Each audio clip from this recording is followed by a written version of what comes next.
Hello everyone, welcome to Madiga IAS. This is your daily news analysis for today, that is 23rd of January 2024. Before we get into the details of the news, let's get to understand what are the topics that we'll be taking today. So these are the topics that we'll be taking today. First is your Ayodhya Temple. This is a big landmark, as we all know that yesterday we had Pran Pratishtha for Ram Mandir. So we'll be discussing about the architecture. We'll be discussing about the architecture of this temple along with the Nagara style of architecture. Because apart from the political news that is going around, these are the potential questions that can be asked in your UPSC exam. So we'll be discussing about the exam related point of view of the Ayodhya Temple. Then we'll also be discussing about simultaneous election. This topic has been in news for around years now, and since 2024 elections are coming up, so the government has set up a panel with respect to simultaneous election. We'll discuss the pros and cons of this particular topic. Then tax district contributions by the states. So here we'll be discussing about the Finance Commission and the devolution of funds. Devolution of funds, along with the reservations which are being shared by the states. Then we'll also be looking into this topic. It is important with your society point of view. That is your GS paper 1, GS paper 2, along with your essay. So this can be a very good question for your mains as well as your essay, which is women participation in labor force. Then SC status for Madiga community. Along with this, we'll also discuss about subcategorization.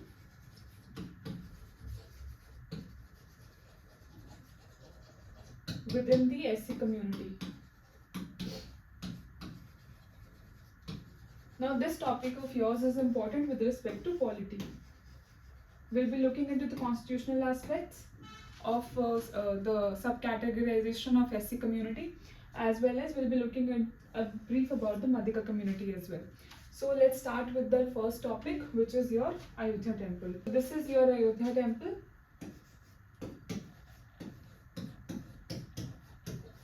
So this was a very disputed topic till recently, because we all know that there was a dispute with respect to Babri Masjid.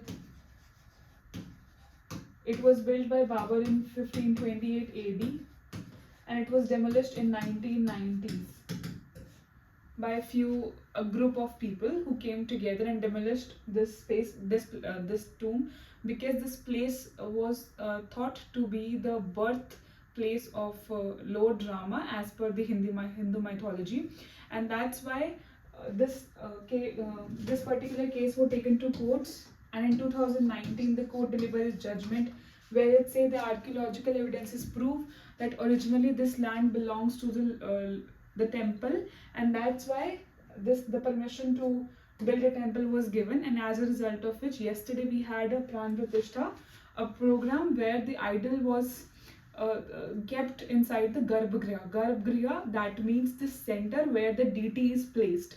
That is referred to as your Garbhagriha. It is a very important term when you think of Nagara style of temple, and we'll be discussing it. But if you see, there are multiple shikhars. Remember this image, we'll be discussing about this as well. But before we proceed further, one important point that you must remember with your exam point of view, that it is made up of sandstone. And there is no use of iron or steel which has been taken place in manufacturing, in building of this temple particularly. And the sandstone was taken from Bansi Paharpur area in Rajasthan. The temple is 3-story and it is Nagara style. Another very important and unique feature of this temple is Percotta. That is, around the temple there is a rectangular periphery.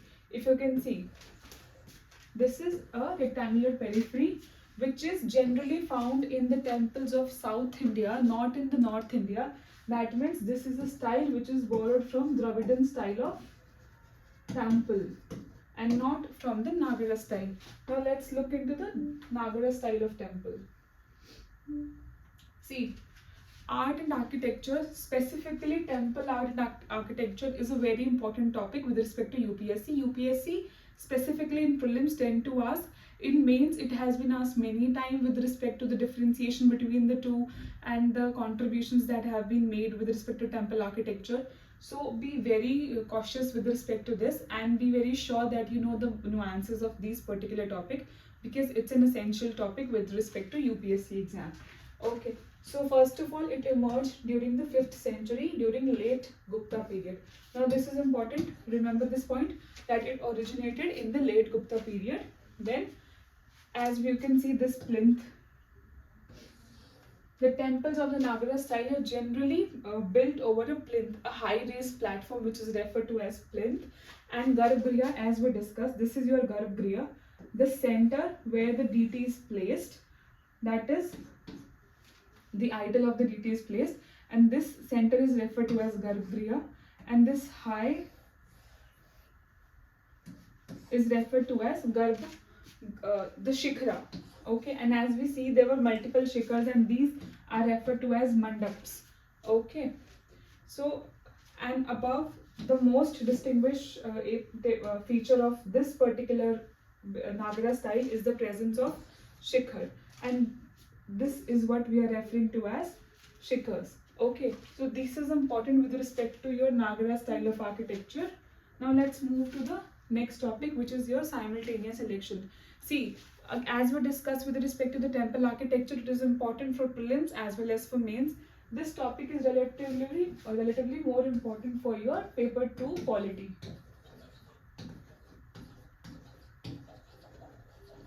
Okay, so this is important with respect to your mains, less likely to be asked in prelims, because there is no only the factual information from this particular area can be asked. So less likely to be asked in prelims, but more so it can be asked in your mains examination. So what is the context? Why are we seeing this in news? As we have discussed earlier, a high-level committee was set up by the Union government in September 2023, which was chaired by the former President of India, Mr. Ramnath Kovind. Remember this. This can be a good point in your answer writing. This is important. Now, what is the purpose of this particular committee? The purpose is to evaluate and propose a method of common election schedule. That is, you want to have one nation, one election. Now, what are simultaneous election, or what are we referring to as when we are saying one nation, one election?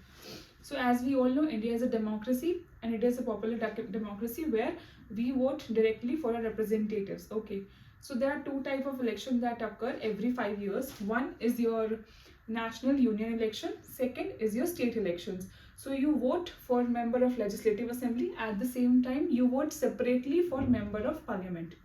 Now when they are saying that we want to have simultaneous election, that means at the same time you want to conduct the parliamentary election as well as the state legislative election. And what does that mean? That means the entire country will go for the elections of legislative assembly at the same time, similarly as there are for parliamentarian elections. Okay, so elections in all the state at one point. So if we see presently what happened is, at some time there are elections related to one state. Next year there are 3-4 states going into election. So every state is going into election at some other point.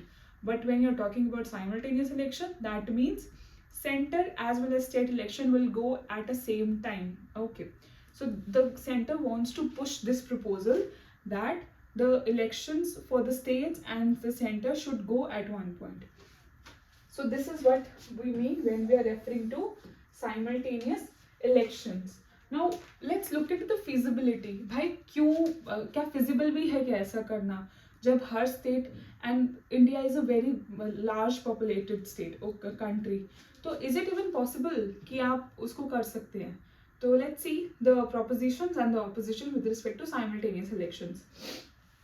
So the proponents का कहना है, if you will go for simultaneous election, first of all you will be able to save the cost of conducting election. Just it needs an entire machinery to be involved.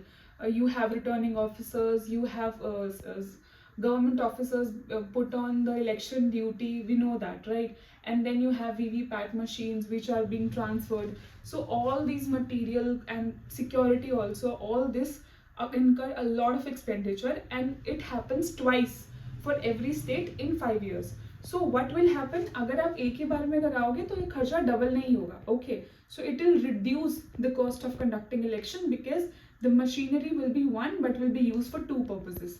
So that is the sheer purpose when they are saying that it will lead to cost reduction. ठीक है. Now governance downtime. So what happened? कोई भी election होने से पहले आचार संहिता, that is model code of conduct, is put in place. So before your elections, for about some period of time, there is no governance policy which is going to take place, and as a result of which it is saying, instead of going into some point of the other in every state, like say for example अगर किसी state में national elections हैं 2024 में, लेकिन 2025 के अंदर भी उनके अंदर स्टेट इलेक्शंस है, तो कितनी बार मॉडल कोड ऑफ कंडक्ट आएगा? 2 बार. तो कितनी बार पॉलिसी पैरालिसिस आएगा उस टाइम पे, वहाँ पे जहाँ पे पॉलिसीज नहीं बन सकती 2 बार. लेकिन अगर एक ही बार में है तो वो एक ही बार आएगा. So you will have 1 extra month, say for example, for doing the governance work, and that is why they are saying that it will reduce the governance downtime. Okay, now against the proponents, the opponents are saying that it will go against the spirit of free and fair elections. Okay, why are we saying it will go against the spirit of free and fair elections? See, there are multiple facets to it. First of all, agar if I am a voter and I am voting separately, so as a psychological tendency I will gauge separately. But if the elections are going to be occurring at the same time, then what will happen? The thing will be that the person can or may not, but the possibility is more likelihood that it will vote in favor of one party for both the things rather than gauging it separately. So the chances of the parties coming in center and state are alike. Same party will be coming in center as well as state will be more. This is one point. Second, another thing is governance. Government may not be able to fulfill a term of 5 years and election may be held again. Say for example, if today we decide, okay, we'll go during 2024 elections, we'll go for a full-fledged simultaneous elections. There will be many states जिनके अंदर 2019 के बाद भी elections हुए हैं. So they will not be able to fulfill a tenure of 5 years, but will go into elections before 5 years. This will go against the spirit of free and fair democratic election. This is another point. The next thing is influenced voting pattern, as we discussed. Lack of clarity during by-election and fall of government. See, okay, अभी तो हमने बोल दिया कि simultaneous election है. Now imagine एक state के अंदर fall of government हो जाता है for some reasons, as we saw in recent time Maharashtra के अंदर. For some time there was a presidential rule and then the change in government. So अगर किसी भी state के अंदर there is a fall of government, then will that state wait for another the completion of tenure of other government and will have then the government, or else it will go into the government again, into elections again? That will incur cost again. So the purpose of this will be defeated at the same time. So the questions are yet to be answered. And what are the cases in terms of by-elections? Say for example, कुछ seats खाली हो जाती हैं. अभी तो we have by-election, but if we have simultaneous election, what will be the position of by-election? So these are certain questions which are unanswered, and that is why it is less likely to be a feasible thing as per the opponents. Now let's look into the legal concern. So legally, if we refer to the Supreme Court judgment in S.R. Bommai versus Union of India in 1994, it says that states and center are independent units. Okay, they are not one unit, they are independent unit. So as a result of which it is with respect to existence of states, then the elections should also not be influenced by one thing or the other.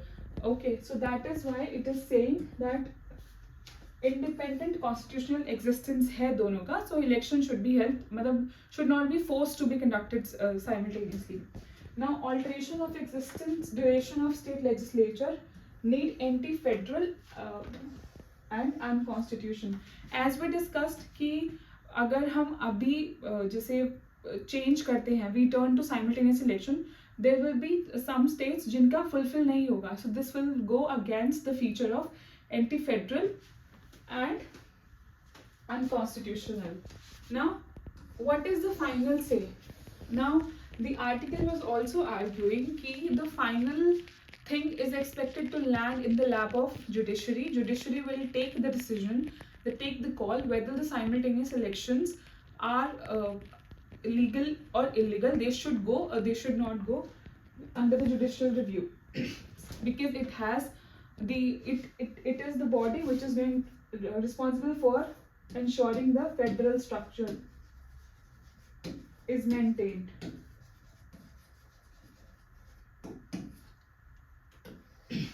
But one thing which is also argued is that when India got independence in 1947, it was for about 2 decades or so that there was simultaneous election which were going on with respect to states and the center, because we tend to start our election at the same time. But it was repetitive fall of the government or by-election that led to the change in the tenure of the government, and as a result of which the elections used to now they are occurring at separate times.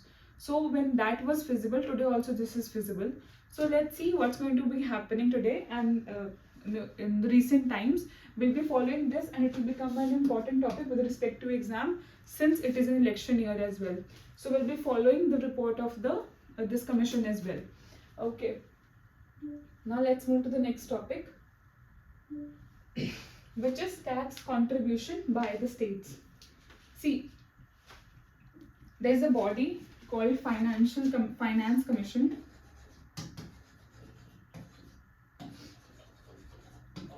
Now this body is responsible for devising the formula on the basis of which the funds will be distributed among the states. States division and center state division. This body devises the formula for the distribution of funds between various states as well as between center and states. Okay. Now, why do we need this distribution? Because not all the funds generated from a particular state are with them. Some of the funds fall into the kitty of center also, and plus it is also the center responsibility to give some funds because their collection with respect to taxes is higher. Say for example, income tax or maybe GST, all of them is collected by the center and then distributed to the particular state government, and that is why we need this type of devolution of funds which is required. Okay, now the problem here lies is that the states, certain states who are performing better, say for example the southern state, they are performing better in terms of income generation as well as other parameters like population control. They have states like Kerala have less than 2.1, which is replacement rate of fertility. Okay, whereas there are certain states which are heavily populated like Uttar Pradesh and Bihar. At the same time, their fertility rate is also high and their contribution to income is also less. So these states which have higher contribution to income as well as higher contribution in terms of parameters, better performance, they are getting less fund as if you compare it with the states with the higher population, because of the population parameter which is taken for 2001, and this was also changed in the last 15th Finance Commission after 2010, and before that it used to be of 1991, which seemed to be unfair to the southern state. Okay, so that is why there is a distress, there is a sort of unrest, and there is a sort of rage among the southern states which are performing better because they are not getting better funds vis-a-vis their better performance. Okay, this is the reason. Now here we'll see the historical perspective. Now when the Finance Commission came into place, it used to consider tax contribution as a determinant. Since 10th Finance Commission, this tax contribution has been dropped from the formula. So we say that it is devising a formula and there are some determinants. So now they till 10th Finance Commission, that is till 2000, they were using this as a determinant, but post 10th Commission, they have dropped it. Okay, and there are certain issues with respect to GST that we'll be discussing also. Now let's see. Previous indicators के साथ क्या problem था? Okay, so challenges in using income tax revenue due to difficulties in identifying the origin of income. So when they were taking initially they were taking income as also a source, but now they are not taking it as a determinant because there was issue with respect to identifying its source. Now distribution of union excise duties based on the value of taxable products. Also, tax contribution is an efficiency indicator with only 10 to 20% weightage. Now say for example, this is a state like Kerala. Its tax contribution is higher. Okay, in the previous regime that contributed to about 10 to 20% in terms of the performance. Okay, but now they have dropped it. So post 10th Finance Commission, the formula for distribution for pooled central tax revenues included tax effort and fiscal discipline. So there are two things. One is your tax effort, another is your fiscal contribution. Now what are these? And their weightage is around 15%.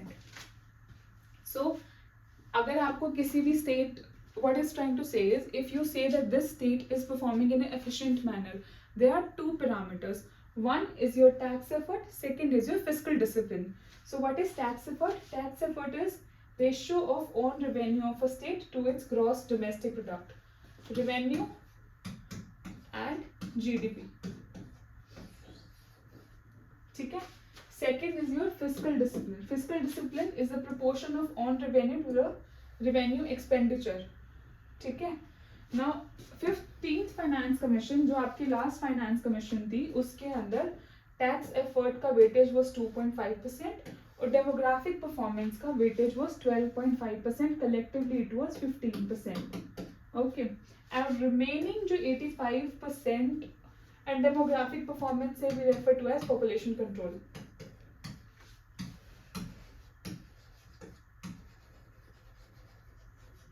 ठीक है? Remaining 85 is distributed among equity indicators such as income, population as per 2011 census instead of conventional 1971 census. This was a change made in 15th Finance Commission and forest cover. Okay, so these are the determinants which were in the 15th Finance Commission. Now, if you see what are the changes now, since 16th Finance Commission will be coming after the elections. So what are the changes is, suggestions for 15th Finance Commission are that they need to include GST and petroleum consumption ratio as well when they are talking about efficiency. Okay, then recommended weightage should be at least 33% for this. This is the recommendations which are suggestions which are given to a Finance Commission. Okay, so the thing is, there is need of giving more weightage to efficacy parameter. However, government stand is this, that weak states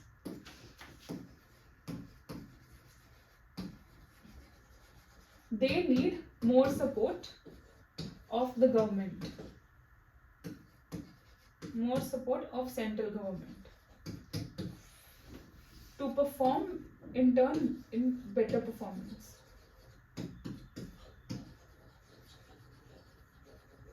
But since 16th Finance Commission is yet to come, their proposals are yet to come, we'll follow this news as well. This is also important with respect to your exam. Many a time UPSC has also asked question related to this. Okay.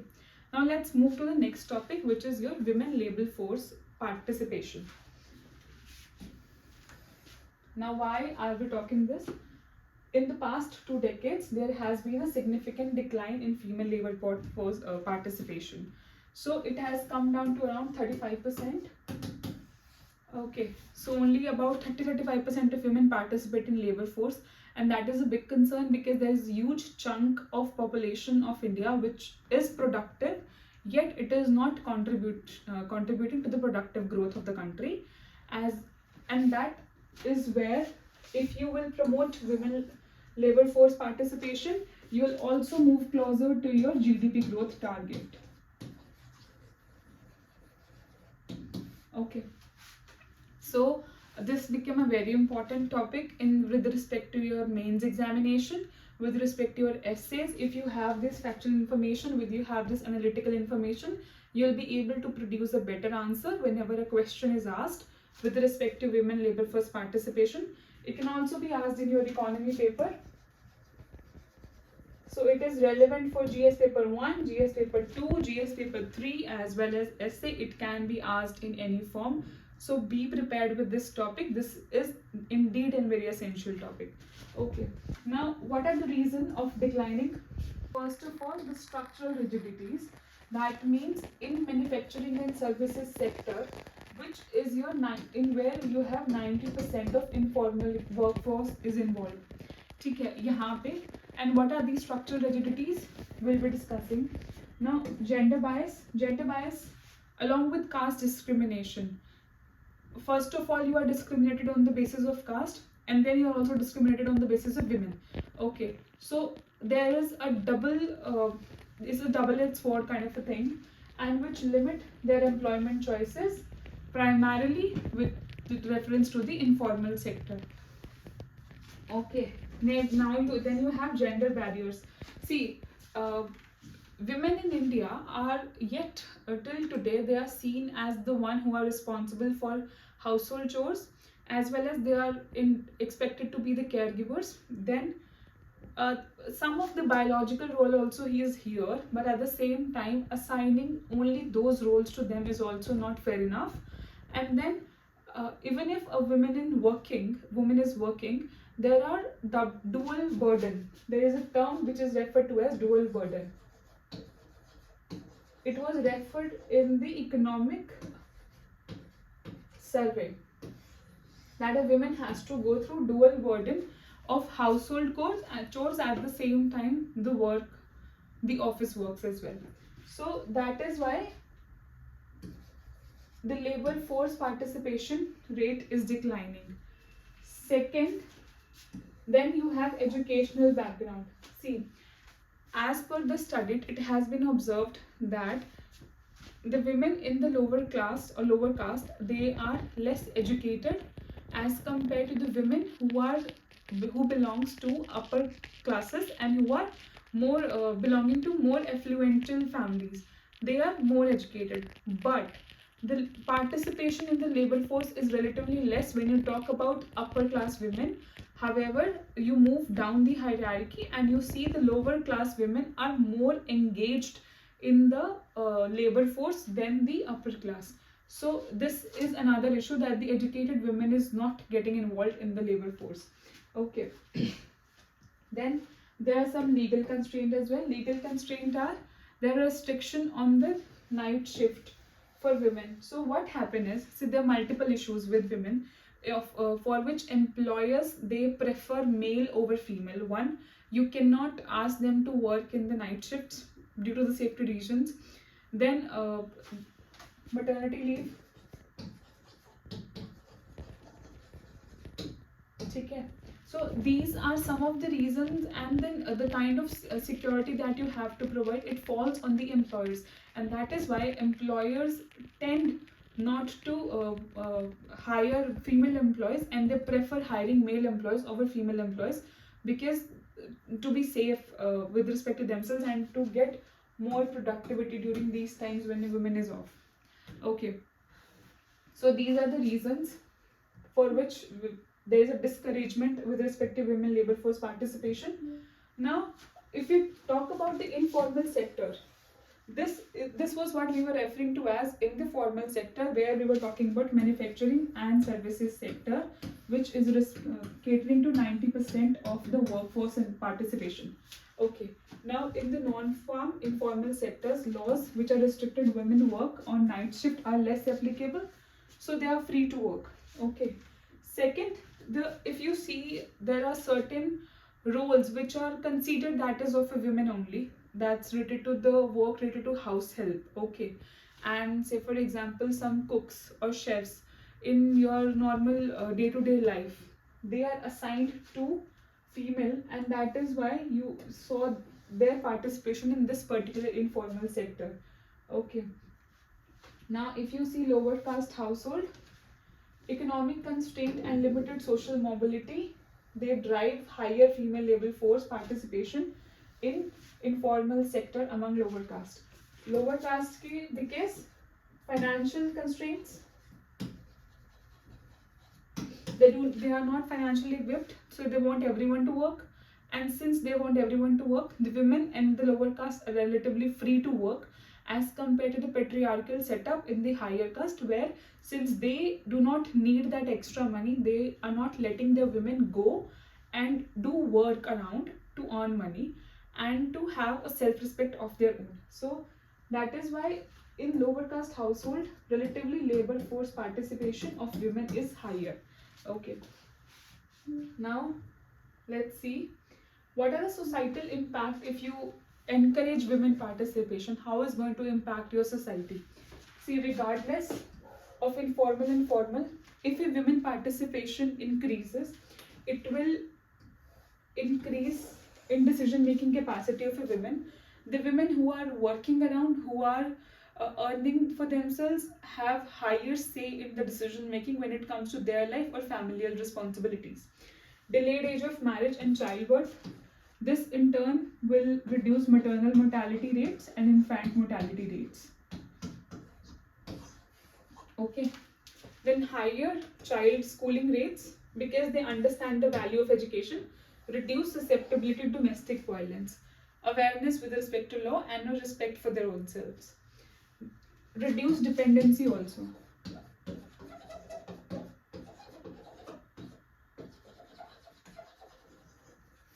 Okay. See, and what will be the overall impact? The socio-economic fabric will improve. As we discussed, it will lend a helping hand in reaching to the higher GDP growth, and then it will liberate women from a societal economic constraints and contributed to educating and enlightening future. It will provide insights for creating inclusive policy to address gender and caste disparities in the Indian workforce. This can be a very good conclusion for your answer writing. Okay, now let's see the next topic, which is your subcategorization among the SCs. See, why are we seeing this topic in news? There was a committee which was established by the Union government, chaired by the Cabinet Secretary, and it aimed to ensure equitable distribution of benefits among 1200 scheduled caste.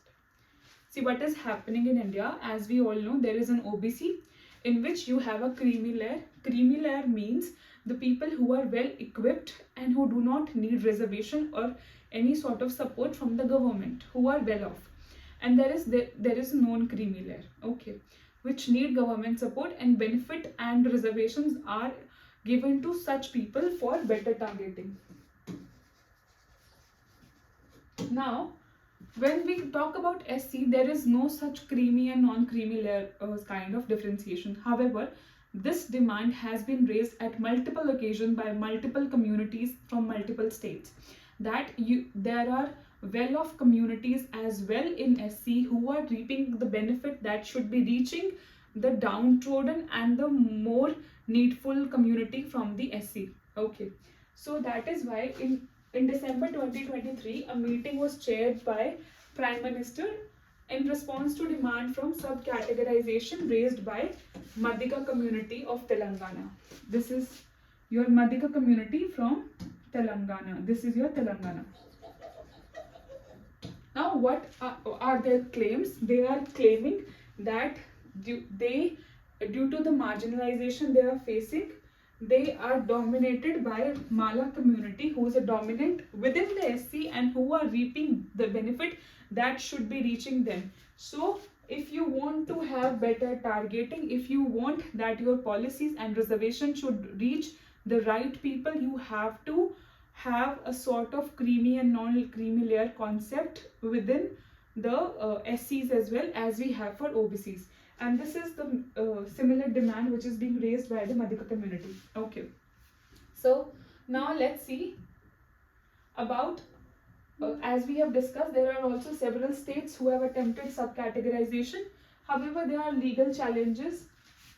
And the good sign here is that a 7-judge constitutional bench of Supreme Court will be starting hearing this matter, and this will then become a very important topic, specifically for your preliminary exam as well as your mains examination. Okay. Now let's see the constitutional committee composition. Okay. See, the composition of committee is, the committee includes secretaries from Home Ministry, Law Ministry, Tribal Affairs, Social Justice and Department of Personnel and Training. Okay? And beyond one community in one state addresses issues faced by similarly placed SC community across the country. Okay, so they will be referring to the SC community which are placed in various states and in the country as well. Okay. So as we all know, there are 2 lists, one with reference to a particular state and one with reference to the center. Okay, so they'll be looking into the both. So the committee mandate and approach, they will examine ways to direct benefit of government scheme and initiative towards marginalized SC community. That means how you can reach to the most downtrodden and marginalized SC community within the SC itself. So focus on designing special initiative for communities in need and ensuring even distribution of benefits. So this is the mandate and this is the composition. Although you need not remember this composition, it's fine if you know, but it also doesn't matter if you don't remember. But remember the mandate, okay, and follow the report of this committee. It's going to be a very important thing for your mains examination. Now let's see the constitutional provision. See, the constitutional aspects are that it is Article 341 and 342 which specifically vest the power in the President to notify the SC and ST list, and Parliament will create these lists. Okay, so it is the President who is responsible to notify SC and ST list. Okay, obviously on the aid and advice of Council of Ministers. However, there is no explicit instruction with respect to subcategorization within the list. That means Constitution do talk about SC/ST list, but it doesn't talk about the subcategorization within the SC. Now, if you talk about the fundamental rights, the enabling provision of Article 16, Clause 4 of Fundamental Right says that states can create special provision, state here referred to the Parallel Center, for any backward classes who they think are underrepresented. Okay, as a result of which we have reservation for SC. However, no constitutional provision is present with respect to subcategorization. It will finally land up in the court, and court will decide what it should be the modalities, what should be the course of action, as well as the committee will also recommend certain things which will be following when the reports will be out. Till then, keep following this and have a good day. This was it for today. And if you have any questions, any queries, you may please ask in the comment section below. And for the PDF, you can follow the Telegram channel. Thank you. Have a nice day.